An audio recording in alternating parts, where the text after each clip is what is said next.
लो जी, चस तो हर बार आती है, लेकिन इस बार तो अखीर ही हो गई।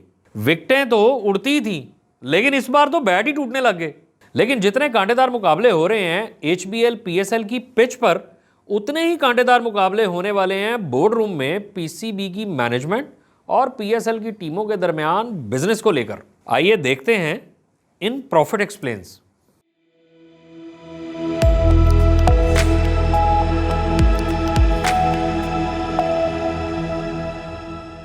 इस बदकिस्मत मुल्क में जब कोई चीज़ चल जाती है और ठीक से काम करने लग जाती है तो हमें समझ नहीं आती कि ये हुआ कैसे।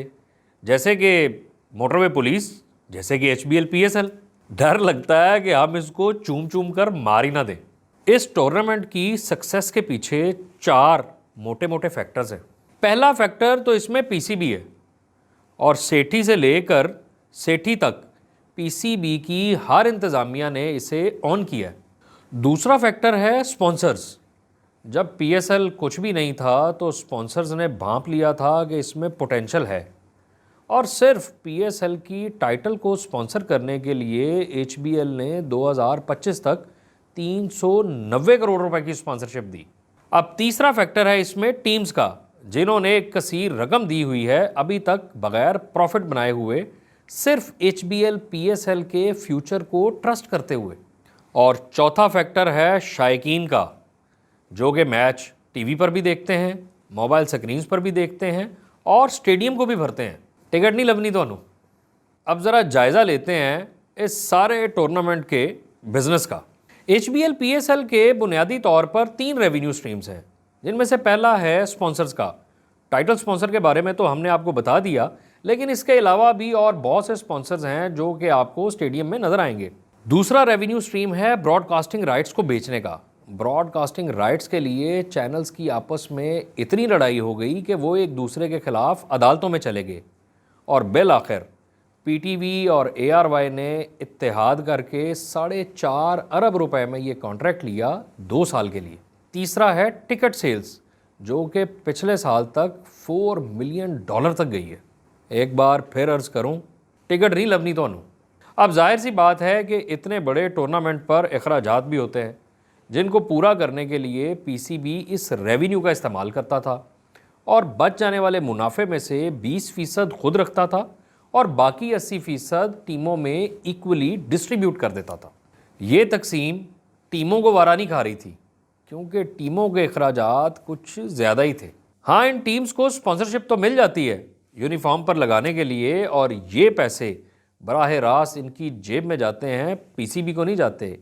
लेकिन इनके अखराजात तो देखें ना।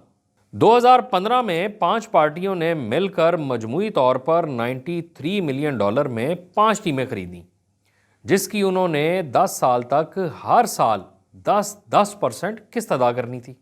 2 साल बाद एक छठी टीम भी आ गई खतीर रकम देकर, मुल्तान सुल्तान्स।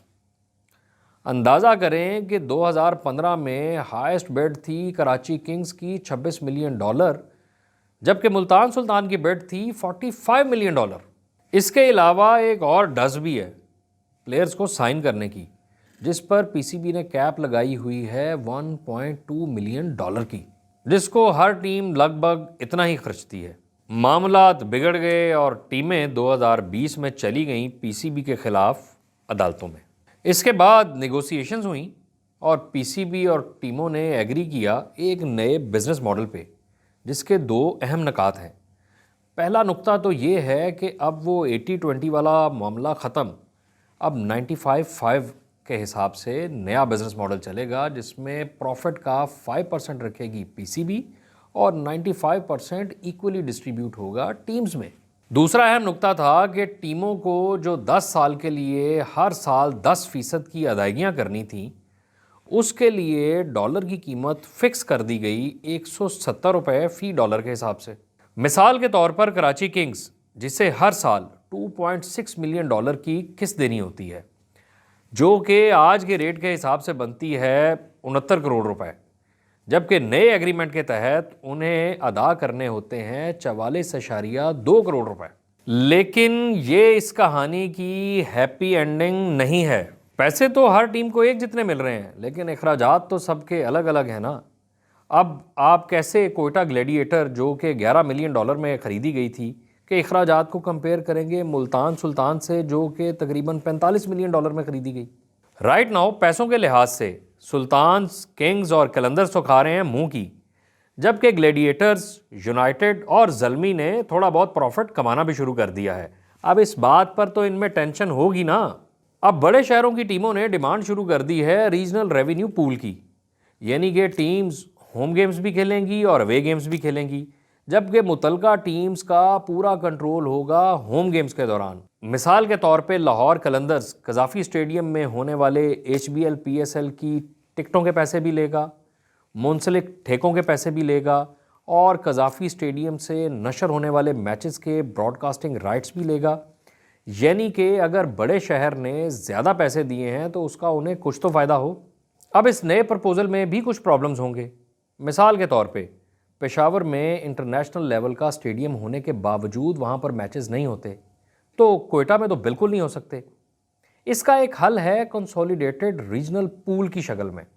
اس پول کے تحت کوئٹہ گلیڈیٹرز اپنی ہوم گیمز کھیل سکتا ہے کراچی میں، لیکن کیا کراچی کنگز کو یہ بات منظور ہوگی؟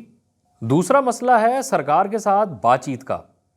ابھی تو تمام ٹیموں کی سنگل ریپرزنٹیٹو بن کے PCB سرکار کے ساتھ بات چیت کرتی ہے، اور ابھی حال ہی میں PCB اور پنجاب گورنمنٹ کے مابین سیکیورٹی کے حوالے سے تھوڑا سا ڈس ایگریمنٹ بھی ہوا جو کہ بعد میں سیٹل ہو گیا۔ تو کیا ہر ٹیم انڈیویجولی اپنی اپنی حکومت کے ساتھ بات چیت کر سکے گی؟ اب یہ نیا ریونیو ماڈل بالکل مختلف ہے موجودہ ریونیو ماڈل سے، جس سے چیزیں بہت الٹ پلٹ ہو سکتی ہیں۔ تو کچھ لوگ یہ پرپوز کرتے ہیں کہ PCB منافع کی پرسنٹیج ٹیمز کو دے اس اعتبار سے جس پرسنٹیج پہ ٹیمیں خریدی گئی ہیں۔ مثال کے طور پہ اگر ملتان سلطان زیادہ پیسے دے کر خریدی گئی ہے تو اس کو زیادہ منافع دیا جائے، اور اگر کوئی اور ٹیم کم پیسے دے کر خریدی گئی ہے تو اسے اس کے دی گئی رقم کے حساب سے منافع دیا جائے۔ ظاہری بات ہے کہ زلمی، گلیڈیٹرز اور یونائٹڈ اس پرپوزل کی مخالفت کریں گے۔